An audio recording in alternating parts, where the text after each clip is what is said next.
Vladimir Putin's days at the helm of Russia could be numbered, as the West's economic sanctions are hurting Russia's economy more than the Kremlin cares to admit.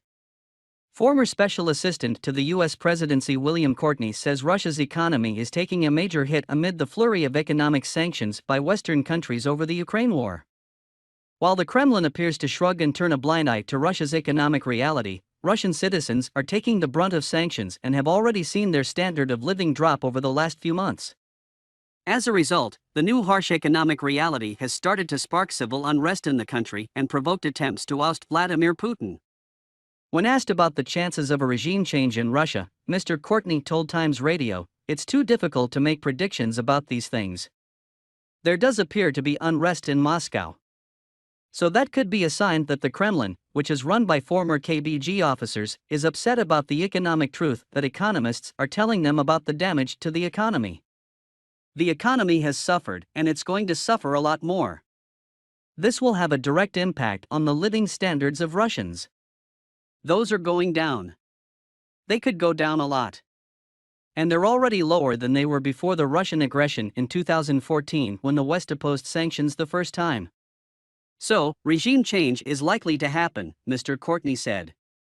"If it occurs, and no one knows, some combination of military factors, frustrations in Ukraine, and economic factors could lead to social and political unrest."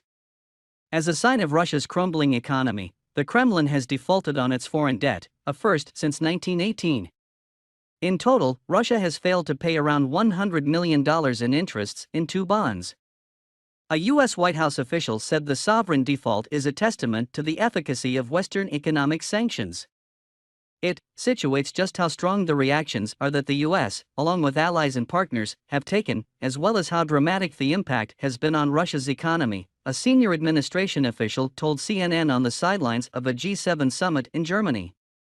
The Kremlin has so far denied any debt and instead pointed out how Western countries saw the sanctions backfiring on their own economy. European countries are taking a major hit, especially with embargoes on Russian energy imports.